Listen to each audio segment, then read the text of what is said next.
കാറ്റത്തെ കിളിക്കൂടിൻ്റെ ഇന്നത്തെ എപ്പിസോഡിലേക്ക് എല്ലാവർക്കും സ്വാഗതം. വീഡിയോ ആദ്യമായി കാണുകയാണെങ്കിൽ സപ്പോർട്ട് ചെയ്ത് സബ്സ്ക്രൈബ് ചെയ്ത് ലൈക്ക് ചെയ്യാൻ മറക്കല്ലേ. നിധിക്ക് തന്നോട് പ്രണയം തോന്നി തുടങ്ങിയെന്ന ഹരീഷിന്റെ വാക്കുകൾ വിശ്വസിച്ച് നിധിയോട് അടുക്കാനായി സുധീഷ് ശ്രമിക്കുന്നുണ്ടെങ്കിലും അച്ഛനും അരുണേട്ടനും എന്തെങ്കിലും പ്രശ്നങ്ങൾ ഉണ്ടാക്കുമോ എന്ന പേടിയില താൻ വെയിറ്റ് ചെയ്തെന്ന് നിധിയും അവനെ അറിയിക്കുന്നുണ്ട്.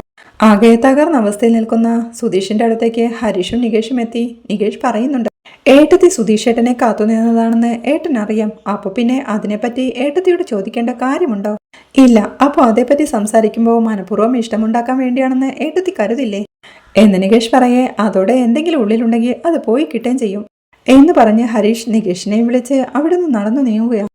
ആണോ എന്ന് മനസ്സിലോർത്ത് ടെൻഷനോടെ നിൽപ്പാ സുധീഷും.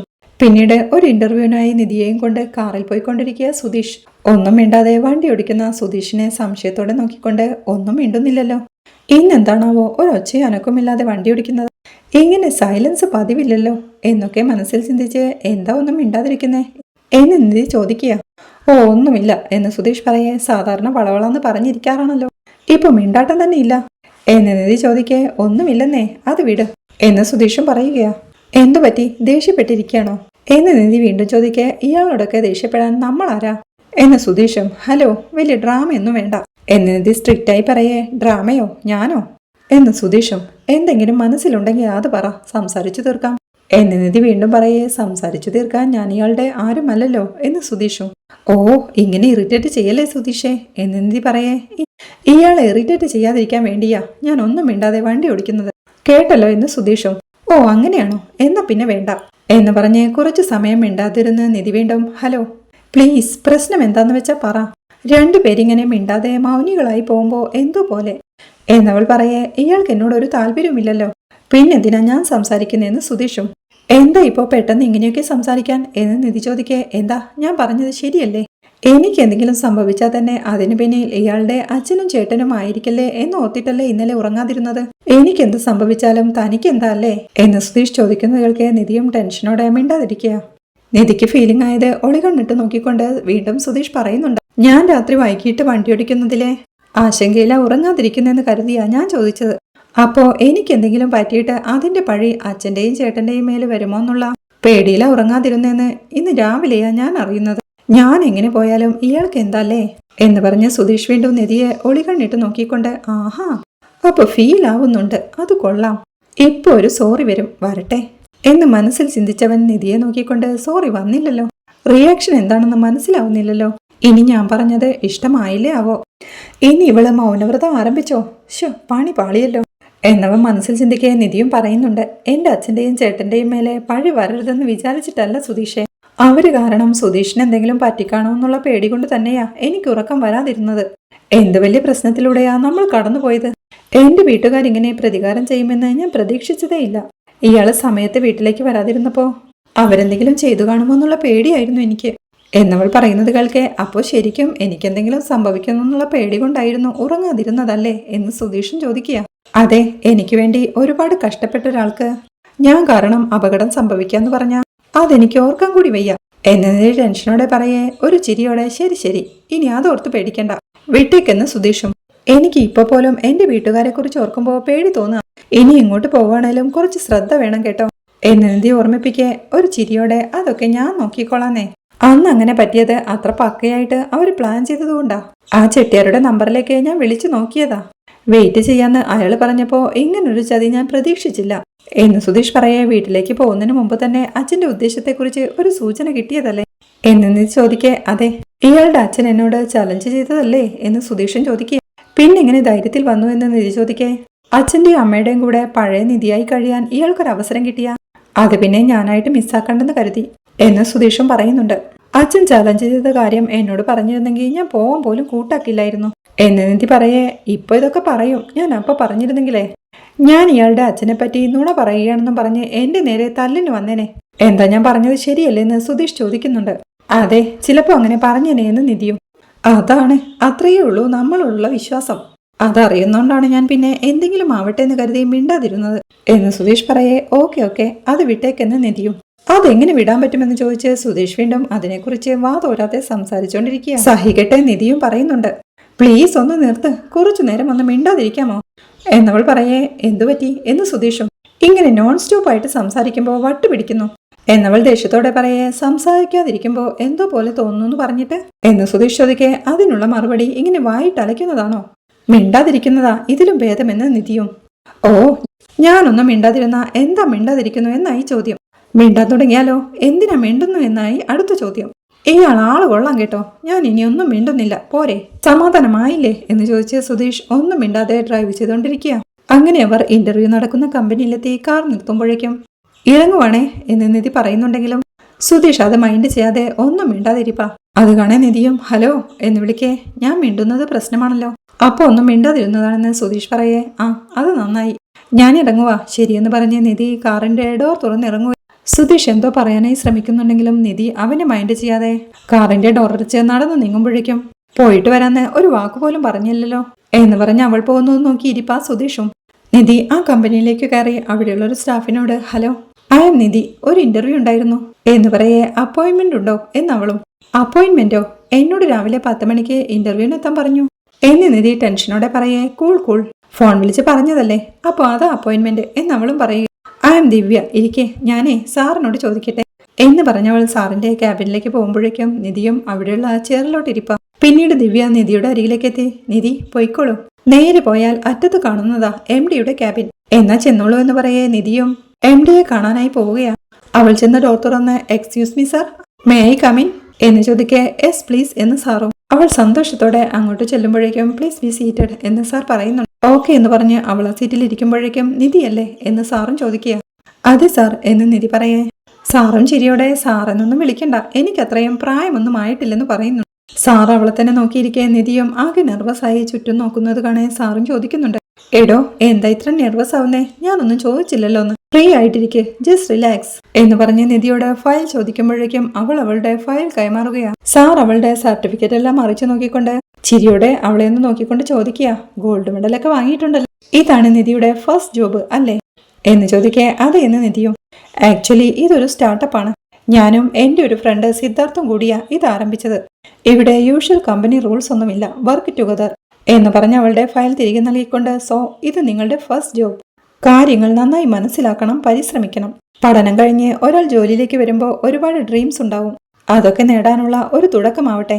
I hope you will enjoy working here, so welcome to കാബിയോ ബിൽഡേഴ്സ് എന്ന് സാർ പറയുന്നത് കേൾക്കെ അമ്പരപ്പോടെ അപ്പോ ഇന്റർവ്യൂ എന്ന് നിധി ചോദിക്കുക. ഇന്റർവ്യൂ നടന്നത് എന്ന് സാർ ചിരിയോടെ പറയേ. അല്ല, ക്വസ്റ്റ്യൻ ഒന്നും ചോദിച്ചില്ല എന്ന് നിധിയും. ഇയാള് ഫ്രഷർ അല്ലേ, പിന്നെന്ത് ചോദിക്കാൻ, പഠനം കഴിഞ്ഞു, നല്ല മാർക്ക് വാങ്ങി, ഇനിയല്ലേ യോഗ്യത തെളിയിക്കേണ്ടത്, ഇയാൾക്ക് പൊട്ടൻഷ്യൽ ഉണ്ടെന്ന് സർട്ടിഫിക്കറ്റ്സ് കണ്ടാൽ അറിയാലോ, ഇനി ജോലി ചെയ്താണ് പ്രൂവ് ചെയ്യേണ്ടത്, അതിനുള്ള സിറ്റുവേഷൻ ഇല്ലാതെ എന്ത് ചോദിക്കാൻ, യു ആർ സെലക്ടഡ് എന്ന് സാർ പറയുന്നത് കേൾക്കെ നിധിയും അത് സംബന്ധിച്ച് സന്തോഷത്തോടെ ചിരിക്കുക.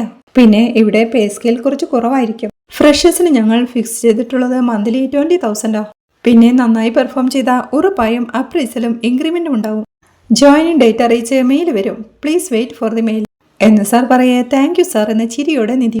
ഓക്കെ, ഓൾ ദി ബെസ്റ്റ് എന്ന് പറഞ്ഞ് സാറും ഷെയ്ക്ക് ഹാൻഡ് നൽകുകയാണ്. നിധി തിരികെ കാറിനടുത്തത്തെ സുധീഷും കാറിൽ കിടന്ന മയക്കമായിരുന്നു. അവൾ അവനെ ഉണർത്താതെ കാറിലേക്ക് കയറിയിരുന്ന് കാറിലുണ്ടായിരുന്ന ഒരു ചെറിയ ഗണപതി പ്രതിമയെ തൊഴുമ്പോഴേക്കും സുധീഷും മയക്കത്തിൽ ഉണരുന്നുണ്ട്. കണ്ണടച്ച് പ്രാർത്ഥനയോടെ ഇരിക്കുന്ന നിധിയെ കണ്ട് ഇന്റർവ്യൂ കഴിഞ്ഞോ എന്ന് ചോദിച്ചിട്ടും ഒന്നും മിണ്ടാതെ ഇരുന്ന് പ്രാർത്ഥിക്കണ നിധിയെ കണ്ട് എന്താ ഇത്, വന്നു കയറിയുടനെ പ്രാർത്ഥനയാണല്ലോ, അപ്പൊ ഈ ഇന്റർവ്യൂ എന്ന് പറയേ നിധി അവനെ മിണ്ടരുതെന്ന് ആംഗ്യം കാണിച്ച് വീണ്ടും പ്രാർത്ഥനയോടെ ഇരിക്കെ ഓ ആയിക്കോട്ടെ എന്ന് സുധീഷും. അവളുടെ മനസ്സിലെപ്പോഴും നേരത്തെ MD പറഞ്ഞ കാര്യങ്ങളായിരുന്നു, ഇനി ജോലി ചെയ്താണ് പ്രൂവ് ചെയ്യേണ്ടത്, അതിനുള്ള സിറ്റുവേഷൻ ഇല്ലാതെ എന്ത് ചോദിക്കാൻ, യു ആർ സെലക്ടഡ് എന്നൊക്കെ പറഞ്ഞതോർത്തവൾ സന്തോഷത്തോടെ കണ്ണു തുറക്കും. എടോ എന്തു പറ്റി, ഇവിടെ എന്തെങ്കിലും പ്രശ്നമുണ്ടായോ, വേണമെങ്കിൽ ഞാൻ ചോദിച്ചിട്ട് വരാം എന്ന് പറഞ്ഞവൻ ഡോർ തുറന്നിറങ്ങാൻ തുടങ്ങുമ്പോഴേക്കും നിധിയും അവനെ തടഞ്ഞ് ഏയ് വേണ്ട, എനിക്ക് ജോലി കിട്ടിയെന്ന് പറയേ. ശരിക്കും എന്ന് സന്തോഷത്തോടെ സുധീഷ്. അത് ഇന്ന് അവളും സന്തോഷത്തോടെ പറയേ. കൺഗ്രാറ്റുലേഷൻസ്, കൈകൊട് എന്ന് പറഞ്ഞവൻ കൈനീട്ടെ അവളും ഷെയ്ക്കാൻ്റെ നൽകി താങ്ക് യു പറയുകയാണ്. ശരിക്കും എനിക്ക് പോലും ഇപ്പോഴും വിശ്വസിക്കാൻ പറ്റുന്നില്ല, ഇത്ര വേഗം ഇത് ശരിയാവുമെന്ന് ഞാൻ വിചാരിച്ചതേയില്ല. ഇതിപ്പോ 2ാമത്തെ തവണ തന്നെ എല്ലാം ശരിയായെന്ന് പറയുമ്പോൾ ഈശ്വരാനുഗ്രഹം അല്ലേ എന്ന് നിധി ചോദിക്കേ. ഈശ്വരാനുഗ്രഹം മാത്രമല്ല, കൂടെ വന്നയാളിന്റെ രാശിയും കൂടിയാണേ എന്ന് സുധീഷും പറയുന്നു. അത് കേൾക്കെ നിധിയും ചിരിക്കെ. അല്ല, എപ്പോഴാ ജോലിക്ക് കയറണ്ടേ എന്ന് സുധീഷ് ചോദിക്കുക. അവര് മെയിൽ അയക്കുമെന്ന് നിധി പറയേ. അല്ല, 2-3 തവണ ഇന്റർവ്യൂ ഉണ്ടാവുമെന്ന് പറയാറില്ലേ, ഇതിപ്പോ ഒറ്റ തവണ കൊണ്ട് അവസാനിച്ചോ എന്ന് സുധീഷ് ചോദിക്കേ. ഇതൊരു ചെറിയ കമ്പനിയല്ല, അതാ എന്ന് നിധിയും. അപ്പോൾ സാലറി ഇത്ര ഉണ്ടാവുമെന്ന് സുധീഷ് ചോദിക്കെ 20,000 എന്ന് നിധിയും. സംശയത്തോടെ സോറി എത്രയാ എന്ന് സുധീഷ് വീണ്ടും ചോദിക്കെ 20,000 എന്ന് നിധിയും. ശരിക്കും 20,000 ആണോ എന്ന് സുധീഷ് ചോദിക്കെ എന്താ അങ്ങനെ ചോദിച്ചേ എന്ന് നിധിയും. അതല്ല, ഇയാൾ ഒരു ആർക്കിടെക്റ്റ് അല്ലേ, ഗോൾഡ് മെഡലൊക്കെ വാങ്ങിച്ചിട്ടുള്ള ഒരാള്. ഞാൻ വിചാരിച്ചു മിനിമം ഒരു 1-2 ലക്ഷമൊക്കെ ഉണ്ടാവുമെന്ന് എന്ന് സുധീഷ് ചോദിക്കെ ഫ്രഷേഴ്സിന് എങ്ങനെയാ അത്രയും ശമ്പളം കൊടുക്കുക? ഇതല്ലേ ആദ്യത്തെ ജോലി, മിക്കവാറും എല്ലായിടത്തും ആദ്യം ഇങ്ങനെയൊക്കെ ആയിരിക്കും തുടക്കം എന്നവൾ പറയേ. അത് സംബന്ധിച്ച് അതെ, ഇയാൾക്ക് ഇത് പഠിക്കാൻ എത്ര രൂപ ചെലവായിട്ടുണ്ടാവും എന്ന് സുധീഷ് ചോദിക്കുന്നുണ്ട്. എന്തിനാ ഇപ്പൊ അത് ചോദിക്കുന്നേ എന്ന് നിധി ചോദിക്കേ. അതൊന്നുമല്ല, എന്നാലും എല്ലാം കൂടി ഒരു 10-15 ലക്ഷം രൂപ ചിലവായിട്ടുണ്ടാവില്ലേ എന്ന് സുധീഷ് ചോദിക്കേ. എന്താ കാര്യം എന്ന് നിധിയും. അതല്ല, ഈ 15 ലക്ഷം രൂപയൊക്കെ ചിലവാക്കിയിട്ടെ അതിന്റെ പലിശ പോലും തികയാത്തൊരു ജോലി എന്നൊക്കെ പറയുമ്പോ എന്ന് സുധീഷ് പറയേ. ഇങ്ങനെയാ എല്ലാവരും തുടങ്ങുന്നത് എന്ന് നിധിയും ദേഷ്യത്തോടെ പറയുന്നുണ്ട്. ഓ, ഒരു കണക്കിന് അതും നല്ലതാ, നമുക്കിടയിൽ ഒരു ഇൻഫീരിയോറിറ്റി കോംപ്ലക്സ് വരാതെ കഴിഞ്ഞല്ലോ എന്ന് സുധീഷ് ചിരിയോടെ പറയേ. ഇൻഫീരിയോറിറ്റി കോംപ്ലക്സോ? എന്തിന്? നമുക്കിടയിൽ അത് ഉണ്ടാവേണ്ട കാര്യം എന്താ എന്ന് നിധിയും. വേറൊന്നുമല്ല, ഞാൻ വെറും ഒരു ഡ്രൈവറാണേ, എന്നിട്ട് പോലും ഇയാൾ വാങ്ങുന്നതിന്റെ ഇരട്ടി സാലറി ഞാൻ വാങ്ങുന്നുണ്ടേ. ഇയാൾ വെറും 20,000 രൂപയ്ക്ക് ഇങ്ങനെ തൊഴുതു പ്രാർത്ഥിച്ച് കണ്ണൊക്കെ കലങ്ങി എന്ന് പറഞ്ഞ് സുധീഷ് ചിരിക്കെ. നിധി ദേഷ്യത്തോടെ ഇരിപ്പാ. അത് ശ്രദ്ധിക്കുന്ന സുധീഷും അയ്യോ, ഞാൻ ഉദ്ദേശിച്ചത് അതല്ല, ഇയാളുടെ പഠിപ്പിനും യോഗ്യതയ്ക്കും ഇയാളുടെ ടാലന്റിനുമൊക്കെ ഇതിനേക്കാൾ ശമ്പളം കിട്ടുമെന്നാ ഞാൻ ഉദ്ദേശിച്ചത്.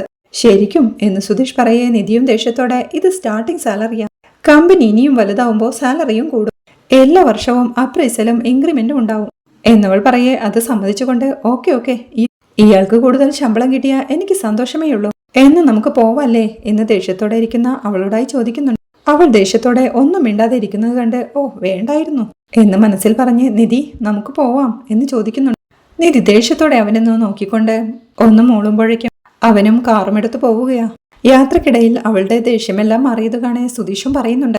ഒരു തരത്തിൽ നോക്കിക്കഴിഞ്ഞാലേ ഈ ഒരുപാട് പഠിച്ച് ജോലിക്ക് പോകുന്നതിനേക്കാൾ നല്ലത് ബിസിനസ്സിലോട്ട് ഇറങ്ങുന്നതാ അല്ലേ എന്ന് നിധി സംശയത്തോടെ അവനെ നോക്കുമ്പോഴേക്കും ഈ ലോൺ എടുത്ത് 5-6 കൊല്ലം പഠിക്കുന്നതിനേക്കാളും അതേ ലോൺ എടുത്ത് നമ്മൾ 2-3 കാർ ഇറക്കി ഓൺലൈൻ ടാക്സിക്ക് കൊടുത്താ വണ്ടി ഓടിച്ച് കിട്ടുന്ന കാശ് കൊണ്ട് ലോണും അടയും, ആ വണ്ടിക്ക് നമ്മൾ ഓണറുമാവും എന്നൊക്കെ സുധീഷ് പറയുന്നത് കേൾക്കെ സഹിക്കാനാവാതെ ഒന്ന് മിണ്ടാതിരിക്കൂ എന്ന് നിധിയും ചോദിക്കുക. പഠിപ്പ് കഴിഞ്ഞ് എല്ലാവരും ഇതുപോലുള്ള ചെറിയ ശമ്പളത്തിനാ ജോലിക്ക് കയറുക.